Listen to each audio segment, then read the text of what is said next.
میں عرض یہ کر رہا تھا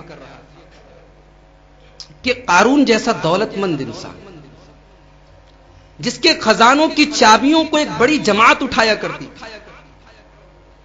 اور جب وہ اپنی دولت میں مغرور ہو کر سج دھج کر نکلتا تھا تو اس کی قوم کے لوگ کہتے تھے کاش ہمارے پاس بھی اتنی دولت ہوتی، اور اس کی قوم کے جو سمجھدار لوگ تھے وہ کہتے تھے یہ تو دنیاوی چمک ہے، اور قارون کہتا تھا انما اوتیتہ علی علم، اتنی دولت مجھے اپنے علم کی بدولت ملی ہے، اپنے دماغ سے ملی ہے، اللہ نے میرے اوپر کوئی احسان نہیں کیا۔ فخسفنا به وبداره الارض، جب موت آئی قارون بھی زمین میں دھسا دیا گیا، اس کا خزانہ بھی دھسا دیا گیا، موت نے کسی کو نہیں چھوڑا، سب ٹھاٹ پڑا رہ جائے گا جب لات چلے گا بن جائے گا، کوئی نہیں بچا۔ اور موت آنے کے پہلے ایک جھانکنی کا عالم ہوتا ہے، کسی کو تھوڑا سا ہوتا ہے، کسی کو زیادہ ہوتا ہے، لیکن ہوتا سب کو ہے۔ موت کے پہلے ایک تکلیف کا عالم سب کو ہوتا ہے، اور قرآن اس بات کی گواہی دیتا ہے وَجَاءَتْ سَكْرَةُ الْمَوْتِ بِالْحَقِّ ذَلِكَ مَا كُنْتَ مِنْهُ تَحِيدُ، موت کی سختی کا وقت آیا، وَجَاءَتْ سَكْرَةُ الْمَوْتِ بِالْحَقِّ، جب موت کی سختی کا وقت آیا، ذَلِكَ مَا كُنْتَ مِنْهُ تَحِيدُ، میرے بندے یہ وہی موت ہے جس سے تو بھاگا کرتا تھا۔ موت کی سختی اللہ کے نبیوں کو بھی جھیلنی پڑی۔ حضرت عائشہ رضی اللہ تعالیٰ عنہ فرماتی ہیں، بخاری شریف کی حدیث، اللہ کے رسول صلی اللہ علیہ وسلم کے آخری آپ کی وفات کے چند منٹ پہلے کا واقعہ بیان کرتی ہیں حضرت عائشہ، کہتی ہیں یہ میری بہت بڑی خوش نصیبی ہے کہ اللہ نے جب اپنے نبی کو وفات دی تو اللہ کے نبی میرے گھر میں تھے، میری باری تھی، اور جب اللہ کے نبی کا انتقال ہوا تو بین سحری و نحری، میرے گلے اور سینے کے بیچ میں میری گود میں اللہ کے رسول کا انتقال ہوا۔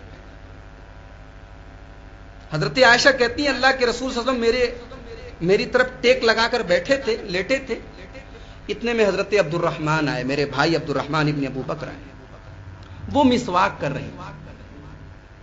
اللہ کے رسول صلی اللہ علیہ وسلم کو مسواک بہت پسند تھی، آپ نے دیکھا حضرت عبد الرحمن کو مسواک کرتے ہوئے، حضرت عائشہ سمجھ گئی کہ اللہ کے رسول مسواک کرنا چاہتے ہیں۔ حضرت عائشہ نے پوچھا اللہ کے رسول آپ کو چاہیے مسواک؟ اللہ کے رسول صلی اللہ علیہ وسلم نے اشارے سے کہا کہ ہاں۔ حضرت عائشہ نے ان سے مسواک لیا، مسواک اللہ کے رسول صلی اللہ علیہ وسلم کو کے منہ میں لگایا، مسواک بہت ٹائٹ تھا، سخت تھا۔ حضرت عائشہ نے کہا اللہ کے رسول میں اس کو نرم کر دوں، میں اس کو تھوڑا ملائم کر دوں؟ آپ نے اشارے سے کہا کہ ہاں۔ حضرت عائشہ نے اپنے منہ میں لگا کے اس مسواک کو ملائم کیا، اس کو نرم کیا، اور پھر کہتی ہے میں نے اللہ کے رسول صلی اللہ علیہ وسلم کو مسواک کرایا۔ کہتی ہے یہ بھی میری خوش نصیبی ہے کہ آخری وقت میں اللہ کے رسول صلی اللہ علیہ وسلم کا لعاب اور میرا لعاب مل گیا۔ اس کے بعد کہتی ہیں کہ اللہ کے رسول صلی اللہ علیہ وسلم کے بازو میں، آپ کے بغل میں ایک چمڑے کا یا لکڑی کا پیالہ رکھا ہوا تھا، اس میں پانی تھا، آپ وہ پانی بار بار اپنے سر پر ڈال رہے تھے، اپنے چہرے پر ڈال رہے تھے، اور آپ کہہ رہے تھے لا الہ الا اللہ ان للموت سکرات، اللہ کے سوا کوئی معبود نہیں، بے شک موت کی سختیاں ہیں، بے شک موت کی سختیاں ہیں۔ اللہ کے رسول صلی اللہ علیہ وسلم یہ کہتے کہتے اچانک آپ نے اپنے ہاتھوں کو اٹھایا اور کہا اللہم فی الرفیق الاعلی، اے اللہ تو سب سے بہترین، سب سے بلند رفیق ہے۔ یہ کہتے ہوئے اللہ کے رسول صلی اللہ علیہ وسلم نے آخری سانس لی، اور حضرت عائشہ کہتی ہیں اللہ کے رسول صلی اللہ علیہ وسلم کا ہاتھ نیچے گر گیا۔ یہ اللہ کے نبی، موت کی سختی آپ کے اوپر ہے، یہ سختی ہم سب کے اوپر آنی ہے، یہ دن ہم سب کو دیکھنا ہے، اور ہمارا جیسا عمل ہوگا اسی حساب سے موت ہمیں آئے گی۔ اگر ہمارا عمل گڑبڑ ہوگا تو موت کے ٹائم کا منظر بڑا عجیب ہوگا۔ اللہ تبارک و تعالیٰ نے قرآن کریم میں دو طرح کی موت کا ذکر کیا ہے، ایک ظالموں کی موت، ایک نیک لوگوں کی موت۔ ظالموں کی موت کیسے ہوتی ہے؟ وَلَوْ تَرَى إِذِ الظَّالِمُونَ فِي غَمَرَاتِ الْمَوْتِ وَالْمَلَائِكَةُ بَاسِطُو أَيْدِيهِمْ، اے میرے نبی، جب ظالم لوگوں کو موت آتی ہے تو وہ منظر دیکھنے لائق ہوتا ہے۔ وَلَوْ تَرَى إِذِ الظَّالِمُونَ فِي غَمَرَاتِ الْمَوْتِ، اے میرے نبی کاش وہ منظر آپ دیکھتے ہیں جب ظالم لوگ موت کی سختیوں میں مبتلا ہوتے ہیں۔ وَالْمَلَائِكَةُ بَاسِطُو أَيْدِيهِمْ، اور فرشتے اپنا ہاتھ بڑھا کر ان سے کہتے ہیں اخرجوا انفسکم، چلو تم اپنی جان نکالو۔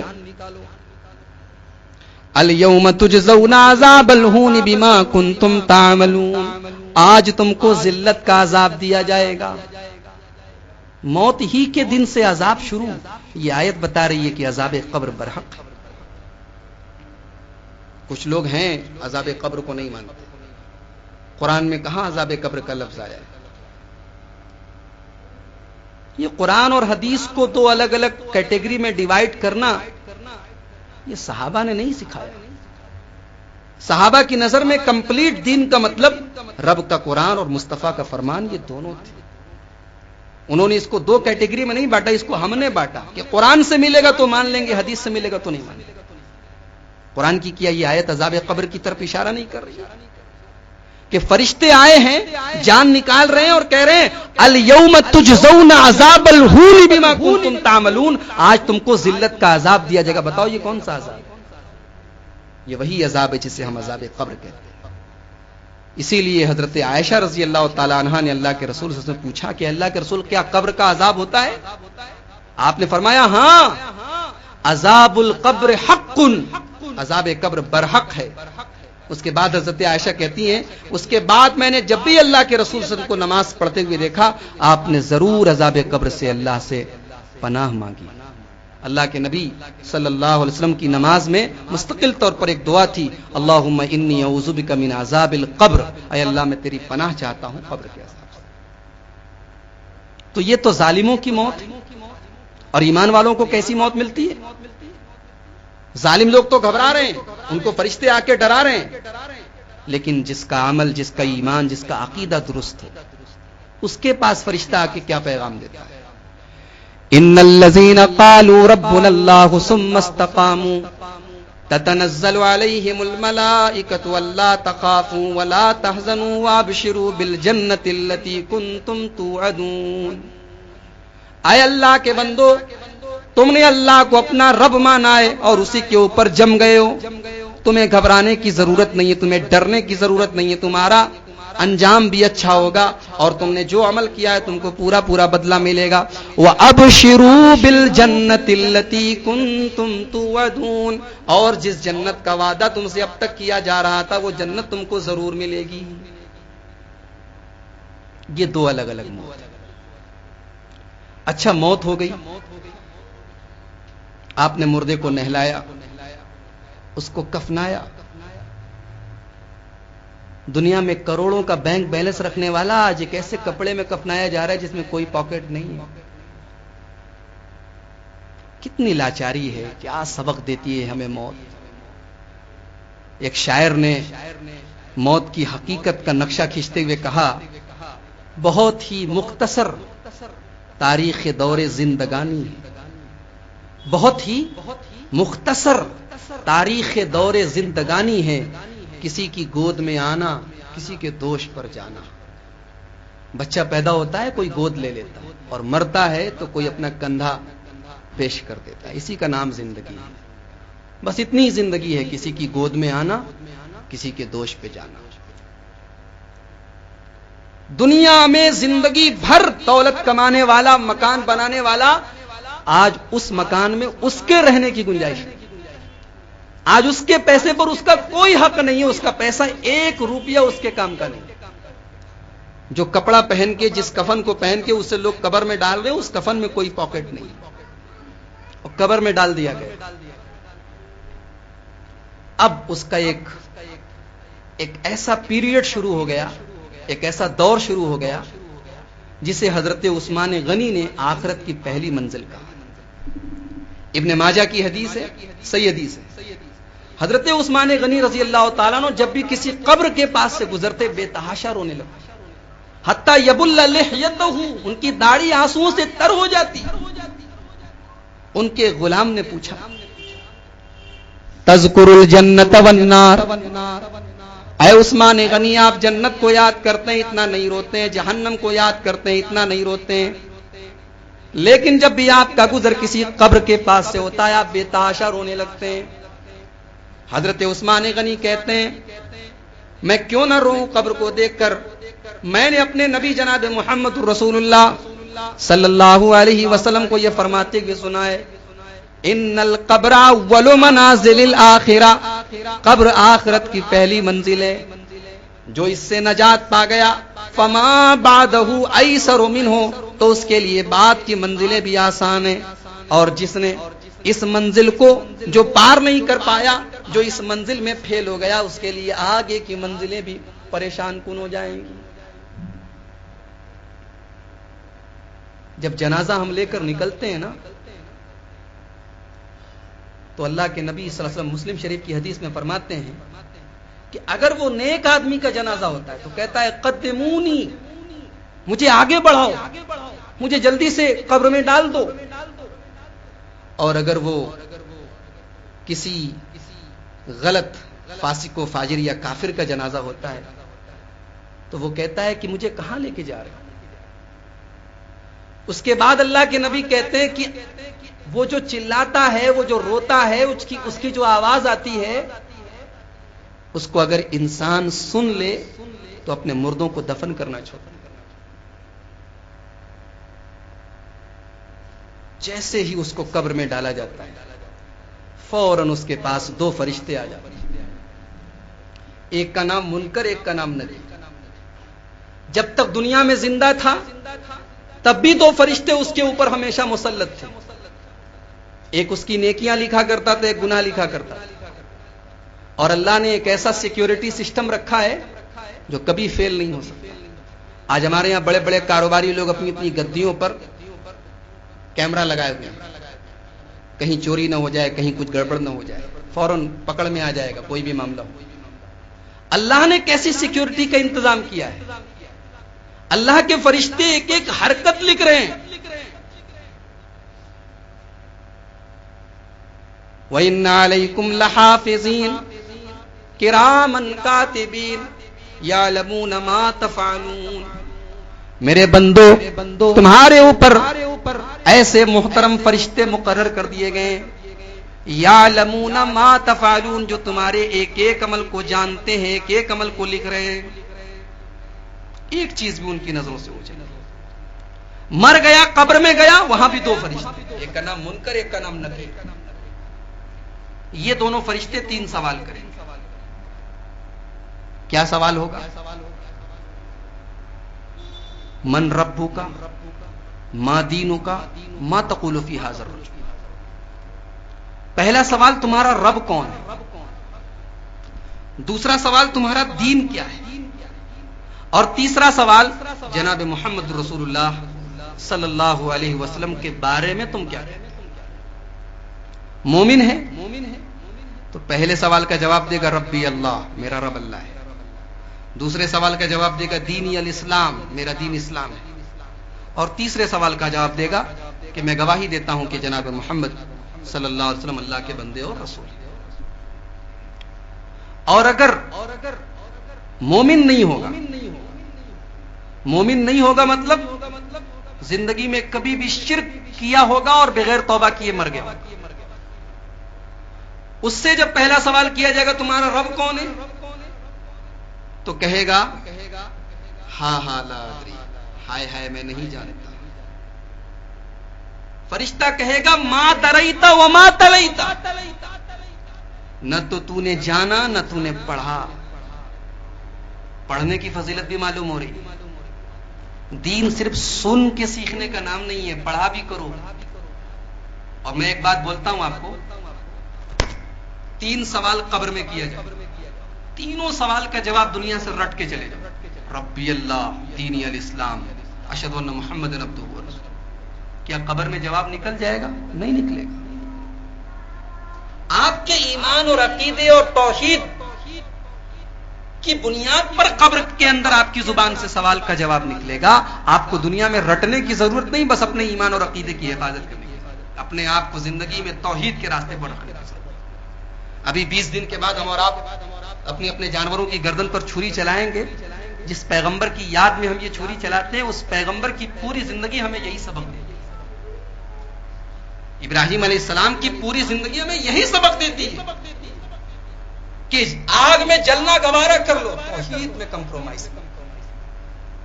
اللہ سے ڈرو، اللہ سے محبت کرو، اللہ پہ بھروسہ کرو، اللہ کی عبادت کرو. مانگو تو اللہ سے مانگو، بھروسہ رکھو تو اللہ پر رکھو، ڈرو تو اللہ سے رکھو. اور جب یہ توحید جیسی طاقت ہمارے اندر پیدا ہو جائے تو نمرود جیسے ظالم بادشاہ سے بھی آنکھ میں آنکھ ملا کر بات کرنے کی طاقت آپ کو پیدا. تو قبر کے یہ 3 سوال ہوں گے، ان کا یہ 3 جواب ہوگا. فرشتے اگر جواب نہیں دے پائیں گے لوگ تو فرشتے کہیں گے ما دریتا وما تلیتا، نہ تو تم نے جانا نہ تم نے پڑھا. پڑھنا پڑے گا میرے بھائی. پڑھنا لکھنا صرف علماء کا کام نہیں ہے. شریعت کی بنیادوں کو جاننا ہر مسلمان کی ذمہ داری. توحید کیا ہے، شرک کیا ہے، نماز کیسے پڑھیں، روزہ کیسے رکھیں، قربانی کیسے کریں، زکوٰۃ کتنے مال میں دیں، کتنی دیں، حج کا طریقہ کیا ہے، حج کے ارکان کیا ہے. یہ جو دین کا بیسک علم ہے، جو دین کی بیسک نالج ہے، یہ ہر مسلمان کے لیے کمپلسری ہے. ہر مسلمان کے لیے ضروری ہے اس کا سیکھنا، اس کا جاننا. تو قبر میں یہ 3 سوالات ہوں گے. اب آپ جیسا جواب دیں گے آگے اسی کے مطابق آپ کے ساتھ معاملہ کیا جائے گا. ابن ماجہ کی حدیث ہے، علامہ البانی نے اس حدیث کو حسن قرار دیا. ایک جنازہ جا رہا ہے، اللہ کے نبی صلی اللہ علیہ وسلم پیچھے پیچھے جنازے میں جا رہے ہیں. جنازہ قبر میں ڈالا جا رہا ہے، صحابہ قبر کے آس پاس ہیں، اللہ کے رسول صلی اللہ علیہ وسلم بھی قبر کے کنارے بیٹھے ہیں. اچانک اللہ کے نبی رونے لگتے، زارو قطار رونے لگتے. اور صحابہ بھی ایسے محبت کرنے والے ہیں، نبی کی آنکھوں میں آنسو دیکھ کے صحابہ بھی رونے لگتے ہیں. اللہ کے رسول صلی اللہ علیہ وسلم عام طور سے اپنے صحابہ کو بھائی نہیں کہتے تھے، لیکن اس حدیث میں بھائی کہا ہے. اللہ کے رسول نے روتے ہوئے صحابہ سے کہا اخوانی یا اخوانی، اے میرے بھائیوں. اپنے صحابہ کو اپنا بھائی کہہ رہے ہیں. مجھے ایسا لگتا ہے کہ یہاں پہ بھائی کہنے کی شاید وجہ یہ ہے کہ اللہ کے رسول آگے جو پیغام دینا چاہ رہے ہیں، آپ نے کہا کہ میرے بھائیوں لمثل ھذا فاعدوا، اس جگہ کی تیاری کرو، یہاں آنے کی تیاری کرو، یہاں تم کو بھی آنا ہے مجھے بھی آنا ہے. لمثل ھذا فاعدوا، اس کے لیے تیاری.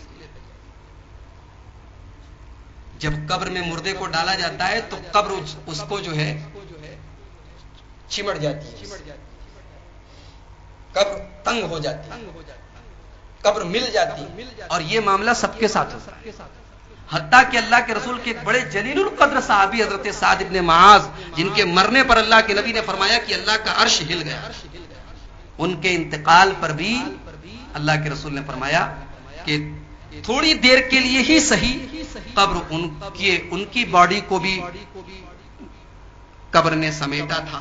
قبر تنگ ہوئی تھی لیکن پھر کشادہ ہوئی. یہ معاملہ ہم سب کے ساتھ ہوتا ہے. اور پھر قبر کی زندگی کے بعد جب قیامت قائم ہوگی، اسرافیل علیہ السلام جب سور پھونکیں گے تو ہم سب کے سب اپنی اپنی قبروں سے نکلیں گے اور پھر میدان محشر قائم ہوگا. وہ ایک الگ دور ہوگا، وہ ایک الگ امتحان کی گھڑی ہوگی. گرمی کا یہ عالم ہوگا کہ سورج 1 میل کی دوری پر، پسینے کا یہ عالم ہوگا کہ کوئی ناف تک، کوئی کمر تک، کوئی سینے تک، کوئی پورا کا پورا پسینے میں ڈوبا ہوگا، اور کسی کے بدن پر 1 انچ بھی کپڑا نہیں ہوگا. سب سے پہلے کپڑا حضرت ابراہیم علیہ السلام کو پہنایا جائے گا. ایسے عالم میں سارے کے سارے لوگ بے چین ہو جائیں گے کہ اللہ تعالیٰ جلدی سے حساب لے لیں. ابھی کوئی یہ نہیں کہہ رہا ہے کہ میں بچ جاؤں، ابھی سب کو جلدی پڑی کہ کسی طریقے سے اللہ حساب لے لے، یہ پریشانی ختم۔ اس پریشانی کے عالم کو ختم کرنے کے لیے لوگ حضرت آدم علیہ السلام کے پاس آئے۔ اے آدم، آپ اللہ نے آپ کو اپنے ہاتھ سے بنایا، آپ سارے انسانوں کے باپ ہیں، اللہ نے آپ کو جنت میں پیدا کیا، آپ دیکھ رہے کہ ہم کس حال میں ہیں، اللہ سے دعا کیجئے اس مصیبت سے اللہ تعالیٰ نکالے، جلدی سے حساب لے۔ حضرت آدم علیہ السلام نے کہا تمہیں معلوم نہیں، جنت میں اللہ نے مجھے ایک درخت کے قریب جانے سے منع کیا تھا، میں نے کھا لیا تھا، میں اس لائق نہیں ہوں، تم لوگ حضرت نوح علیہ السلام کے پاس جاؤ۔ لوگ نوح علیہ السلام کے پاس آئیں گے، ان کے سامنے بھی اپنی اپیل رکھیں گے، درخواست رکھیں گے، نوح علیہ السلام بھی ریجیکٹ کر دیں گے، میں نہیں کر سکتا، میں نے اللہ سے ایک غلط سوال کر لیا تھا، میرا بیٹا ڈوب رہا تھا، میں نے اللہ سے اپنے بیٹے کو نجات دینے کے لیے دعا کر دی تھی، میں نہیں کر سکتا، تم ابراہیم علیہ السلام کے پاس جاؤ۔ ابراہیم علیہ السلام کے بعد موسیٰ علیہ السلام، موسیٰ علیہ السلام کے بعد عیسیٰ علیہ السلام، پھر یہ سلسلہ آ کے ختم ہوتا ہے جناب محمد رسول اللہ صلی اللہ علیہ وسلم۔ سارے انبیاء کہیں گے نفسی نفسی، مجھے اپنی فکر ہے، میں تمہارا کام نہیں کر سکتا، میں تمہارے لیے دعا نہیں کر سکتا۔ ہائے وہ نبی جو صرف مسلمانوں کے لیے نہیں ساری دنیا کے لیے رحمت بنا کر بھیجا گیا تھا، وہ نبی تیار ہوتے ہیں۔ اللہ کے رسول خود فرماتے ہیں میں کہوں گا کہ انا لہا، ہاں میں دعا کروں گا۔ نبی کو بھی دعا کرنا ہے، کوئی یہ عقیدہ نہ رکھے کہ نبی کے ہاتھ میں سب کچھ ہے۔ قیامت کے دن بھی لوگ نبی سے جا کے یہ نہیں کہیں گے کہ آپ کر دیجئے ہمارا بیڑا پار، اے اللہ کے نبی آپ اللہ سے دعا کر دیجئے کہ اللہ تعالیٰ ہمارا حساب جلدی سے لے لے۔ اللہ کے رسول فرماتے ہیں کہ میں عرش کے نیچے آ جاؤں گا، اللہ تبارک و تعالیٰ کے عرش کے نیچے آ جاؤں گا اور سجدے میں گر جاؤں گا، اور سجدے میں اللہ تبارک و تعالیٰ کی وہ حمد و ثنا بیان کروں گا جو اللہ تعالیٰ اس وقت مجھے بتائے گا۔ وہ دعا یا وہ اللہ تعالیٰ کی حمد و ثنا وہ مجھے ابھی معلوم نہیں ہے، وہ اسی موقع پر اللہ تبارک و تعالیٰ میرے ذہن اور میرے دماغ پر نازل کرے گا۔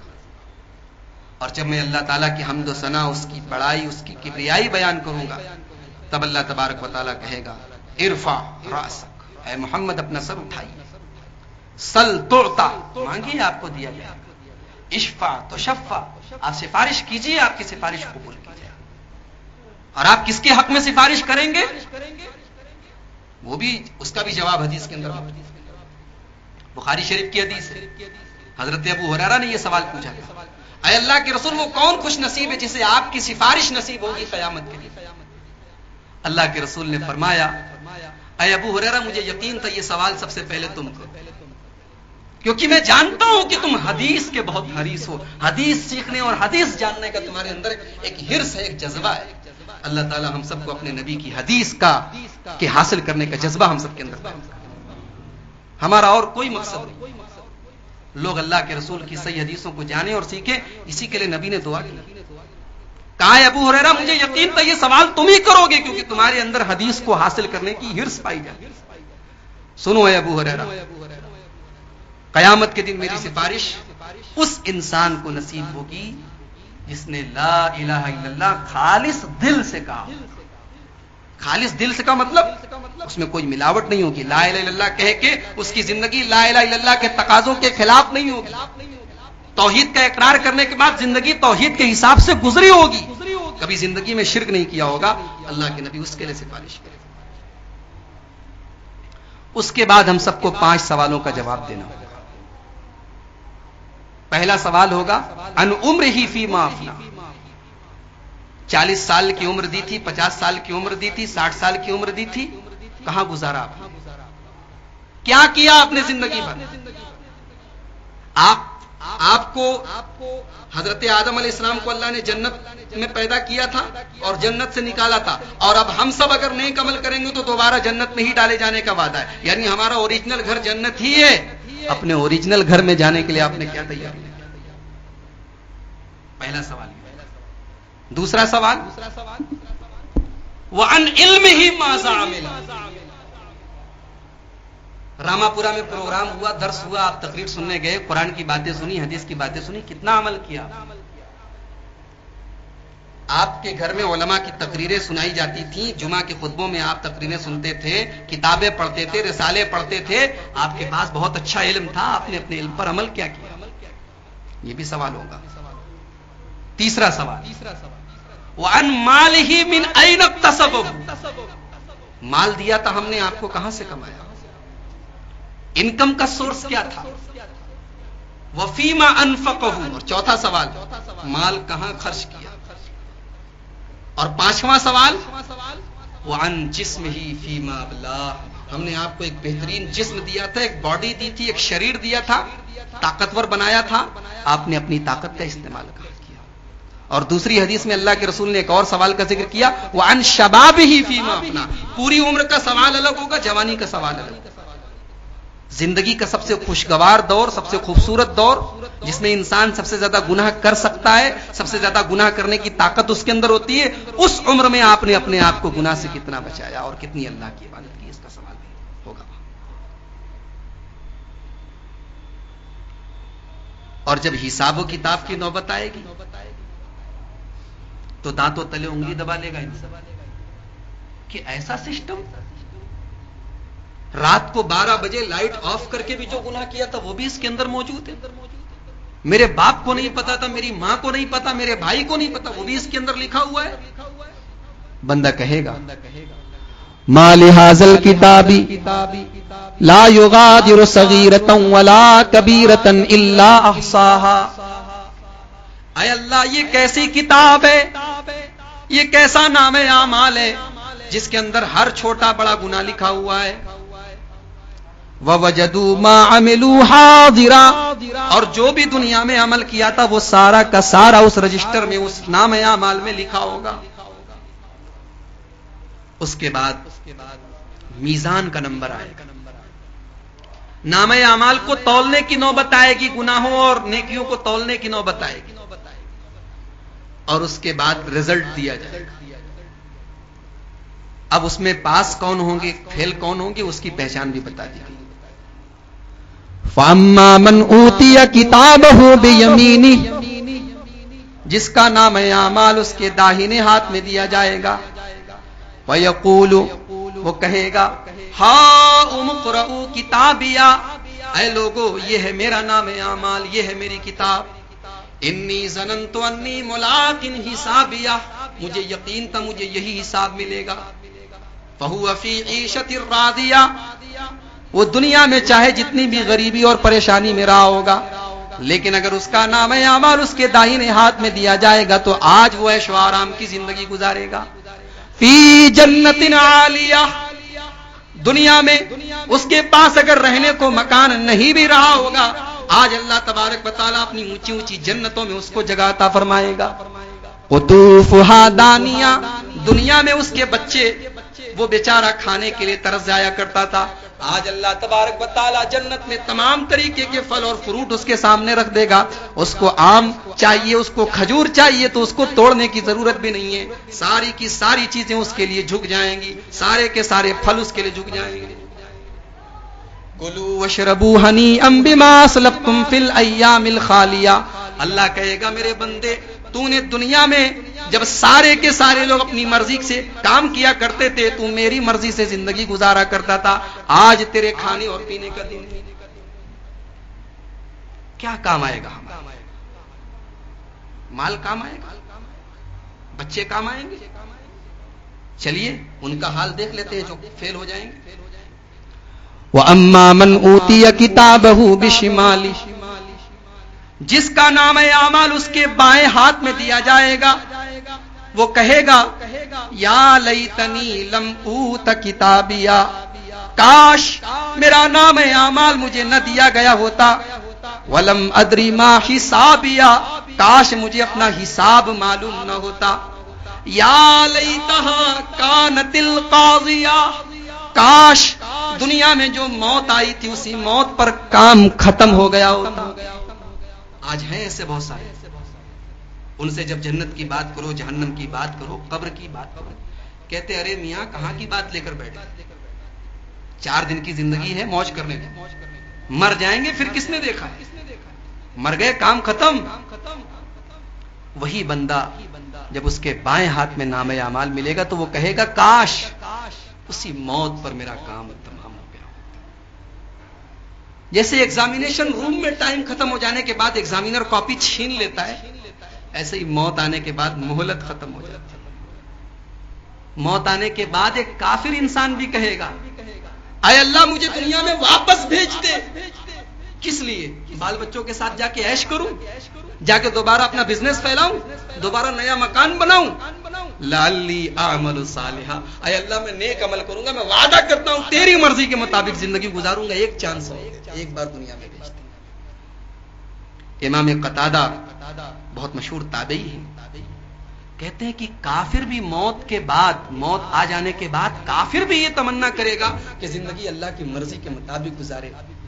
اگر ہم ایمان والے ہیں تو اتنا سبق ہمارے لیے کافی کہ موت کو دیکھنے کے بعد ایک کافر انسان بھی کہے گا کہ اے اللہ مجھے دنیا میں واپس بھیج کے لعلی اعمل صالحا، میں نیک عمل کروں گا، میں تیری مرضی کے مطابق زندگی گزاروں گا.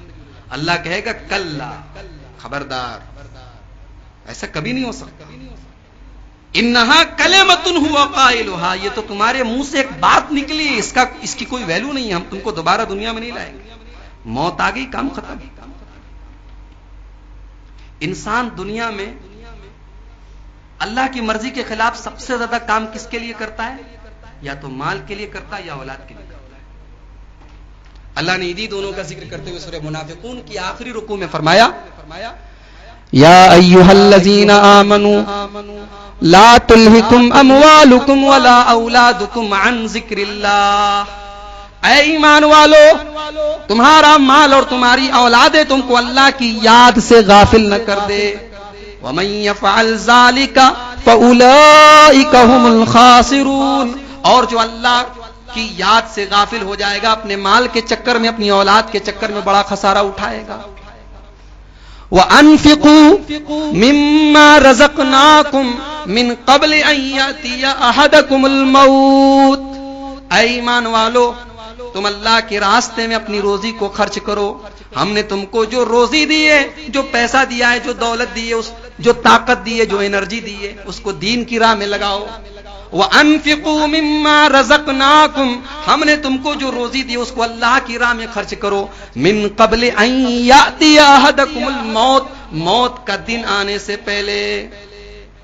حَتَّى إِذَا جَاءَ أَحَدَهُمُ الْمَوْتُ، کہیں ایسا نہ ہو کہ جب موت آ جائے فیقول، تو آدمی کہے ربی لولا اخرتنی الی اجل قریب، اے اللہ تھوڑی سی مہلت دے دے. فاصدق، اب میں اپنی دولت تیری راہ میں لٹاؤں گا، اب میں تیرے دین کا کام کروں گا. فاصدق، میں صدقہ اور خیرات بھی کروں گا. واکن من الصالحین، اور میں نیک بن جاؤں گا. اللہ کہے گا ایسا ہو نہیں سکتا. کیوں نہیں ہو سکتا؟ اس لیے کہ موت کا ایک وقت مقرر ہے، آگے تو کام ختم.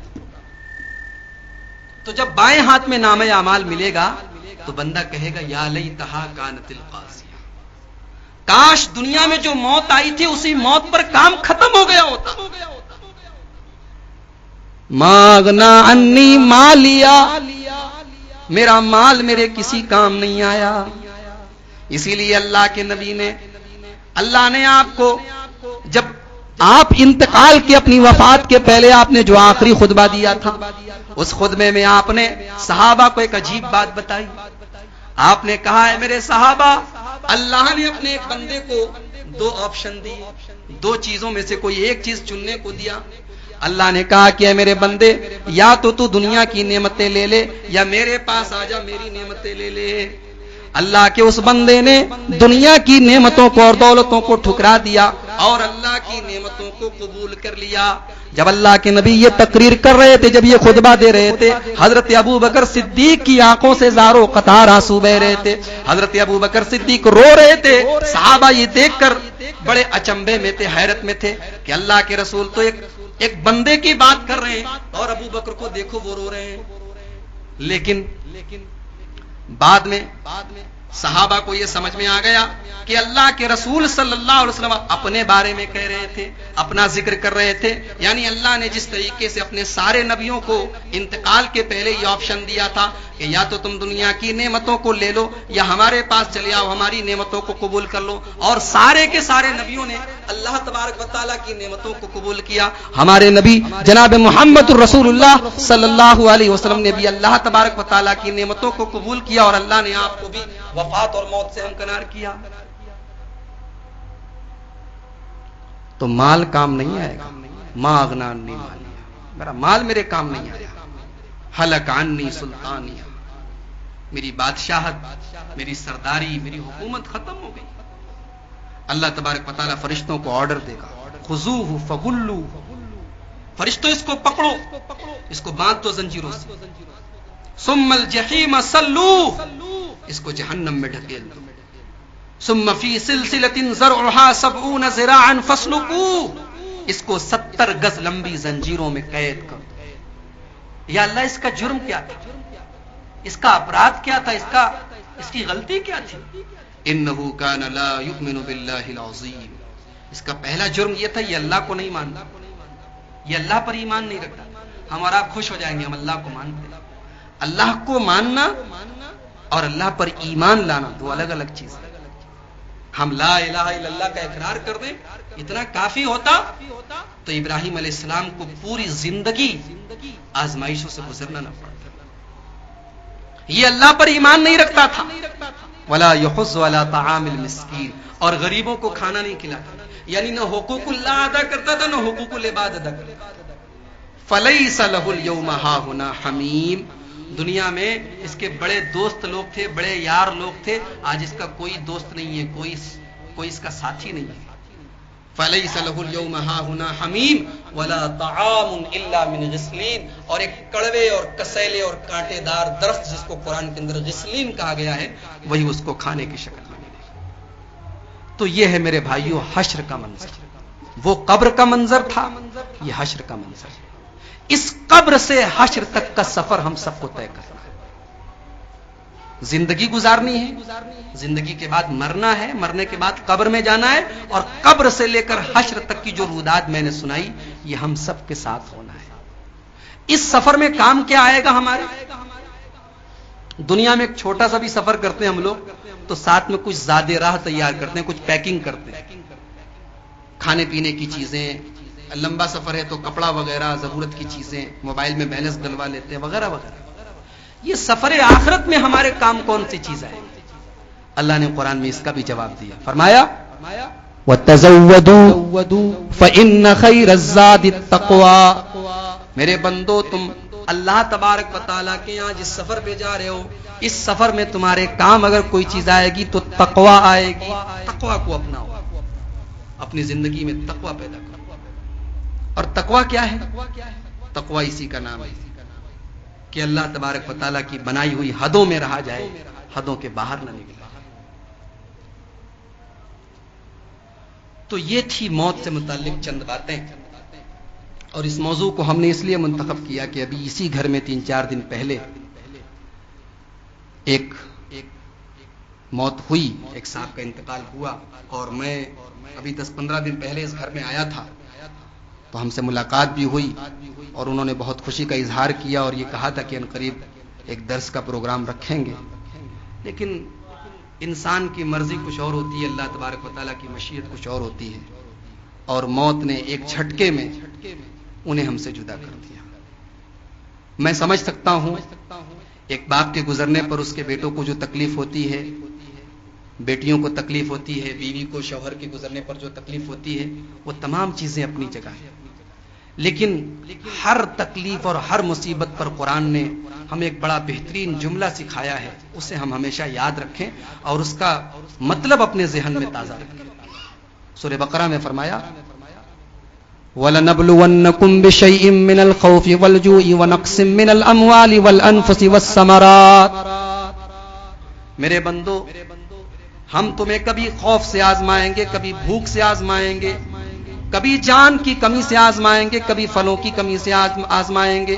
وَبَشِّرِ الصَّابِرِينَ، اور اے میرے نبی آپ صبر کرنے والوں کو بشارت سنا دیجئے. صبر کرنے والوں کی پہچان کیا ہے؟ الذین اذا اصابتهم مصیبۃ قالوا انا للہ وانا الیہ راجعون. صبر کرنے والوں کی پہچان یہ ہے کہ جب ان کے اوپر کوئی مصیبت آتی ہے تو وہ یہ کہتے ہیں کہ ہم اللہ ہی کے لیے ہیں اور اللہ ہی کی طرف لوٹ کر جانے والے ہیں. یہ ہم لوگ یہ جملہ اکثر کہتے ہیں، کسی کے انتقال کی خبر سنتے ہیں انا للہ و انا الیہ راجعون کہتے ہیں، لیکن اس کا مطلب کیا ہے؟ اس کا مطلب کیا ہے؟ ہم اللہ ہی کے لیے ہیں اور اللہ ہی کی طرف لوٹ کر جانے والے ہیں. یہ جملہ ہماری اوریجن بھی بتا رہا ہے، ہمارا سورس بھی بتا رہا ہے، ہم کہاں سے آئے اور کہاں جانا ہے. ہمیں پیدا کرنے والا اللہ ہے، ہماری یہ پوری زندگی اللہ کی دی ہوئی ہے، اس پر ہمارا اپنا اختیار نہیں ہے. اسی لیے خودکشی اسلام میں حرام ہے. تمہیں یہ حق نہیں اپنے آپ کو موت، جتنی بھی پریشانی ہو، جتنے بھی غم ہو، جتنے بھی تکلیف بھی ہو، تم اپنے آپ کو موت نہیں دے سکتے. زندگی اللہ نے دی ہے. تو یہ جملہ ہمیں ہماری زندگی کی حقیقت یاد دلاتا ہے کہ ہماری زندگی ہمارے کنٹرول میں نہیں، اللہ کے کنٹرول میں. اور موت کے بعد ہمیں جانا کہاں ہے، یہ جملہ ہمیں یہ بھی بتاتا ہے. دنیا میں ہم جب نماز پڑھتے ہیں تو نماز میں ہم کتنی بار اپنی مغفرت کی دعا کرتے ہیں. سجدے میں جاتے ہیں، کہتے ہیں سبحان ربی الاعلی. سجدے میں ایک اور دعا اللہ کے رسول سے ثابت ہے، رب اغفر لی. دونوں سجدوں کے بیچ میں ہم لوگ دعا کرتے ہیں اللہم اغفر لی وارحمنی واہدنی وعافنی وارزقنی. درود شریف کے بعد ہم لوگ دعا پڑھتے ہیں اللہم انی ظلمت نفسی ظلما فاغفر لی مغفرۃ من عندک وارحمنی. کتنی بار ہم مغفرت کی دعا کرتے ہیں، لیکن جب ہم مر جاتے ہیں ہم اتنے لاچار ہو جاتے ہیں کہ ہم ایک بار بھی اپنے لیے مغفرت کی دعا نہیں کر سکتے. پھر ہمارے لیے لوگ مغفرت کی دعا کرتے ہیں، ہمارے پیچھے جنازے کی نماز پڑھتے ہیں اور اس میں کہتے ہیں اللہم اغفر لہ وارحمہ وعافہ واکرم نزلہ ووسع مدخلہ. اے اللہ اس مردے کو بخش دے، اس کے اوپر رحم فرما، اس کو عافیت میں رکھ. اے اللہ اس کے ٹھکانے کو کشادہ کر دے. اللہ اس کی مہمان نوازی اچھے طریقے سے کر. یہ دعا ہم جنازے کی نماز میں کرتے ہیں. تو انا للہ و انا الیہ راجعون ہمیں ہماری زندگی کی حقیقت بھی بتاتا ہے اور ہم کہاں جائیں گے یہ بھی ہمیں سکھاتا ہے. اسی لیے ایک عورت کا بیٹا مر گیا، بہت تیز تیز چلا رہی تھی. اللہ کے رسول صلی اللہ علیہ وسلم کا گزر ہوا. آپ نے اس عورت کو سمجھایا صبر سے کام لو. وہ عورت طیش میں بولی آپ کے اوپر اتنی بڑی مصیبت آتی تو آپ کو پتہ چلتا. میرا جوان بیٹا چلا گیا، میرے اوپر جتنی بڑی مصیبت آئی ہے آپ کے اوپر آتی تو آپ کو پتہ چلتا. اللہ کے رسول صلی اللہ علیہ وسلم محسن انسانیت تھے. آپ کا اخلاق ایسا تھا کہ عورت کے طیش میں آ جانے کے بعد بھی آپ نے اس کے جواب میں کوئی سخت بات نہیں. آپ نے بس اتنا کہا انما الصبر عند الصدمۃ الاولى. جب پہلا صدمہ لگتا ہے تبھی تو صبر کی ضرورت ہے. دھیرے دھیرے تو غم انسان کا ہلکا ہوتا ہی چلا جاتا ہے، زخم بھرتے چلے جاتے ہیں. باپ کا انتقال ہوا ہے، ابھی غم ہے، ابھی اصل صبر کا امتحان ہے. اسی لیے کسی کے مرنے پر اس کا نام لے لے کر چلانا، اس کو عربی میں نوحہ بولتے ہیں، اس سے منع کیا گیا. اگر کوئی عورت نوحہ کرے تو اللہ کے رسول نے لعنت کی ہے اور کہا ہے کہ قیامت کے دن اس کا پورا بدن جو ہے تارکول ڈال دیا جائے گا، اس کے پورے بدن میں کھجلی ہو جائے گی. یہ تمام چیزیں ہیں میرے بھائیوں. اللہ کے رسول صلی اللہ علیہ وسلم کے بیٹے ابراہیم کا انتقال ہوا، نبی کے بیٹے کا انتقال ہوا. اور جس دن نبی کے بیٹے کا انتقال ہوا اس دن سورج گرہن لگا. اب ذرا جو بات بتانے جا رہا ہوں اس کو بڑے غور سے سنیے گا. ہم لوگ اپنے نبی کو نبی مانتے ہیں، لیکن ایک غیر مسلم ہمارے نبی کو نبی نہیں مانتا. ہو سکتا ہے کہ وہ ہم سے پوچھے کہ بھئی آپ لوگ محمد رسول اللہ صلی اللہ علیہ وسلم کو اپنا رسول مانتے ہیں، آپ کے پاس دلیل کیا ہے، لاجک کیا ہے؟ آپ کلمہ پڑھتے ہیں، ہم کیسے مان لیں کہ اللہ کے رسول رسول ہی تھے، اللہ نے ان کو رسول بنایا؟ ہم اس کو یہ جواب دے سکتے ہیں نبی کے بیٹے کا انتقال ہوا، سورج گرہن لگا. اگر نعوذ باللہ میرے نبی جھوٹے نبی ہوتے تو میرے نبی کے پاس اپنی پبلسٹی کا ایک بہترین موقع تھا کہ میرے بیٹے کے انتقال کے غم میں دیکھو سورج کالا پڑ گیا، سورج گرہن پڑ گیا، سورج میں گرہن لگ گیا، لیکن میرے نبی اللہ کے سچے پیغمبر تھے۔ لوگوں میں یہ بات آئی کہ لگ رہا ہے کہ ابراہیم کے مرنے کی وجہ سے سورج گرہن لگا ہے۔ اللہ کے رسول صلی اللہ علیہ وسلم نے فوراً مسجد نبوی میں آ کر اس غلط فہمی کو دور کیا۔ آپ نے فرمایا ان الشمس والقمر آیتان من آیات اللہ، یہ سورج اور چاند اللہ کی دو نشانیاں ہیں۔ لا ينکسفان لموت احد، نہ سورج میں گرہن کسی کے مرنے سے لگتا ہے، نہ چاند میں گرہن کسی کے مرنے سے لگتا ہے۔ تو جب سورج اور چاند میں گرہن لگے تو اللہ کی بڑائی کرو اور اللہ کی کبریائی بیان کرو۔ یہ میرے نبی اللہ کے سچے نبی تھے۔ آپ نے اس موقع پر بھی اللہ کی بڑائی اور تکبیر بیان کرنے کے لوگوں کو تلقین کی۔ اور جب حضرت ابراہیم کا انتقال ہوا، آپ کے بیٹے کا انتقال ہوا، آپ کے ہاتھوں میں لاش ہے اور آپ کی آنکھوں سے آنسو جاری۔ صحابہ دیکھ رہے ہیں کہ اللہ کے نبی کائنات کے امام کی آنکھوں سے آنسو جاری ہیں، اور آپ کی زبان پر کیا ہے؟ اے ابراہیم، ہمارا دل غمگین ہے، ہماری آنکھوں سے آنسو جاری ہیں، تیرے جانے سے ہم غمگین ہیں، لیکن ہم زبان سے کوئی ایسی بات نہیں کہیں گے جو ہمارے رب کو ناراض کرے۔ یہ ہمارے نبی کا اسوہ ہے، یہ ہمارے نبی کا نمونہ ہے۔ واقعات اور بھی ہیں، میں بہت ساری باتیں آپ کے سامنے بیان کر گیا۔ صحابیات کے واقعات بھی ہیں کہ انتقال ہوتا، حضرت ام سلیم کا واقعہ میں نے اس کے پہلے اسی گھر میں درس ہوا تھا تو میں نے بیان کیا تھا۔ حضرت ام سلیم رضی اللہ تعالیٰ عنہ، ان کا 4-5 سال کا بچہ، نبی کا لاڈلا اور چہیتا بچہ، جب اللہ کے نبی حضرت انس بن مالک کے گھر آتے تھے تو اس بچے کو گود میں لے کر کھلاتے تھے۔ اس بچے کا نام تھا ابو عمیر۔ وہ بچہ مر گیا، بیمار تھا، مر گیا۔ بچے کے باپ حضرت ابو طلحہ اتفاق سے کہیں سفر پہ گئے، گھر آئے، ام سلیم نے پہلے ہی گھر والوں کو ٹریننگ دے دی ہے کہ بچے کے مرنے کی خبر ابو طلحہ کو کوئی نہیں بتائے گا، میں بتاؤں۔ ابو طلحہ نے گھر میں آ کے پہلا سوال کیا، میرا بچہ کیسا ہے؟ ام سلیم کہتی ہیں ہوا اسکن مما، پہلے سے زیادہ آرام سے۔ یہ نہیں کہا کہ مر گیا، گھما کے بات کر دی، پہلے سے زیادہ آرام سے۔ اور واقعی پہلے سے زیادہ آرام میں، جو تکلیف میں تھا، جو پریشانی میں تھا، مر گیا، اس کو راحت مل گئی، لیکن ابھی شوہر کو بتایا نہیں کہ بچہ مر گیا ہے۔ شوہر کو کھانا کھلایا، شوہر کے لیے میک اپ کیا، میاں بیوی میں ملاقات ہوئی۔ صبح کو کہتی ہیں اپنے شوہر سے ایک بات بتاؤ، اگر ہم اپنا سامان کسی کے پاس ادھار رکھ دیں، عاریت رکھ دیں اور سامان واپس مانگیں تو سامنے والے کو برا لگنا چاہیے؟ حضرت ابو طلحہ نے کہا بالکل نہیں، سامان جس کا تھا وہ واپس مانگ رہا ہے، دے دینا چاہیے۔ کہا کہ آپ کا بچہ بھی اللہ کی امانت تھا، اللہ نے اٹھا لیا۔ حضرت ابو طلحہ چلانے لگے، کیا کیا تم نے؟ اب تم مجھے بتا رہی ہو، مجھے اس حال میں بتا رہے ہو، اس گندگی میں پڑنے کے بعد مجھے بتا رہے ہو؟ میں شوق سے آرام سے کھانا کھا رہا تھا، رات بھر میں میرے بچے کی لاش گھر میں پڑی رہی اور میں آرام سے رہا۔ حضرت ابو طلحہ اللہ کے رسول کے پاس آئے اور کہا اے اللہ کے رسول، ایسا ایسا معاملہ ہوا اور میری بیوی نے ایسا ایسا کیا۔ اللہ کے رسول صلی اللہ علیہ وسلم نے فرمایا بارک اللہ لکما فی غابر لیلتکما، اللہ تعالیٰ تم دونوں کی رات کی ملاقات میں برکت دے۔ آپ نے ام سلیم کی اس حرکت پر کوئی ناراضگی کا اظہار نہیں کیا، آپ نے کہا کہ ام سلیم نے جو کیا صحیح کیا۔ بعد میں حضرت ام سلیم کے بطن سے، ان کے پیٹ سے 9 بچے پیدا ہوئے حضرت ابو طلحہ کو، اور وہ سارے کے سارے قرآن کے قاری، قرآن کے عالم اور قرآن کے حافظ پیدا ہوئے۔ یہ تھی نبی کے زمانے کی عورتیں۔ آج ہمارے یہاں ہمارا کوئی رشتہ دار مر جاتا ہے، خاص طور سے عورتوں کے اندر چونکہ صبر کی، برداشت کے مادے کی کمی ہوتی ہے، اپنے جذبات پر کنٹرول کرنے کی طاقت ان کے اندر کم ہوتی ہے، تو وہ شریعت کے خلاف بھی بہت سے کام کرنے لگتی ہیں۔